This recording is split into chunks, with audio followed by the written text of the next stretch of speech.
This dish is so pretty and the flavors are just amazing. I'm making milk ice cream with lemon myrtle and thyme honeycomb, pickled raspberries, a raspberry coulis, micro basil, lemon zest, and dianthus flowers. That's a mouthful, but so is this dish.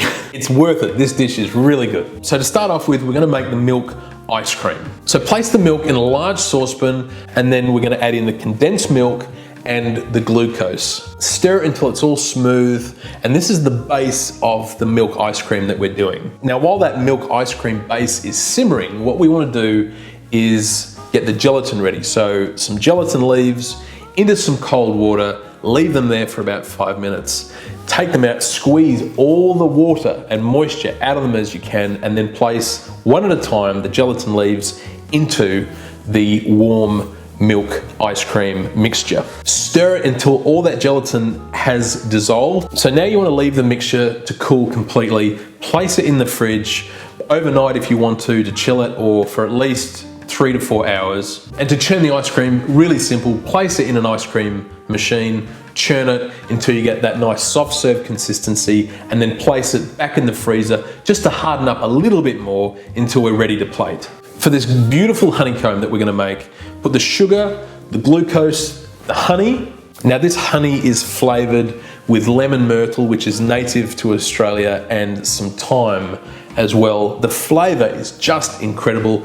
I'm not getting paid to promote these guys, but these guys are doing incredible work here locally where I am. I just love their product. Their honey is amazing. So if you can find a local producer that is making some specialized flavored honeys that are infused with different flavors, use them. If you can just use normal honey, organic honey, go for it. And you want to cook it over a medium heat, stirring occasionally until this golden caramel is formed. Once that color's there, you want to add some bicarbonate of soda and mix in well. Now the honeycomb will expand rapidly, and what you want to do is then tip it into a baking tray lined with baking parchment or baking paper and leave to cool and set. And you want it reasonably thin. Once it's cold, all you have to do is just bash the honeycomb into pieces and set aside until you need it. Now you want the pieces fairly small, but this makes a lot of honeycomb, so only break out the bits that you do need, and the rest you can store in an airtight container in the cupboard, and you've got some beautiful honeycomb for any dessert or any topping that you want to put it on. Now for the raspberry puree, very simple. Some fresh raspberries into a blender. I add a little bit of sugar, a squeeze of lemon juice, and then I blitz it up until it's nice and smooth, and I do pass it through a strainer because I don't want any of those seeds or lumpy bits in there. I want it nice and smooth.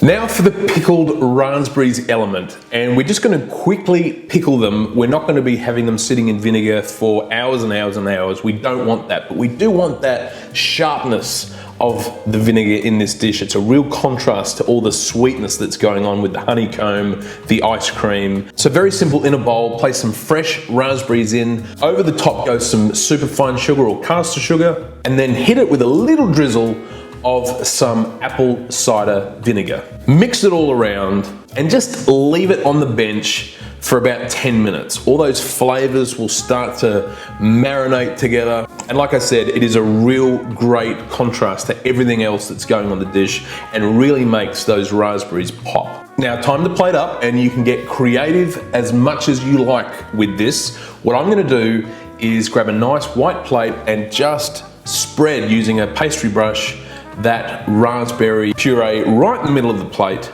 Then I'm popping down our ice cream, also placing down our pickled raspberries, spreading over the honeycomb. I'm grating some lemon zest straight over the top, which goes really well and just lifts the whole dish. And then finally, for some color and some great flavor as well, I'm adding those flowers to it. So there you have it, a beautiful, stunning looking dessert that not only looks amazing, but tastes incredible from top to bottom. The textures are there, the flavors are there. It is such an elegant dessert.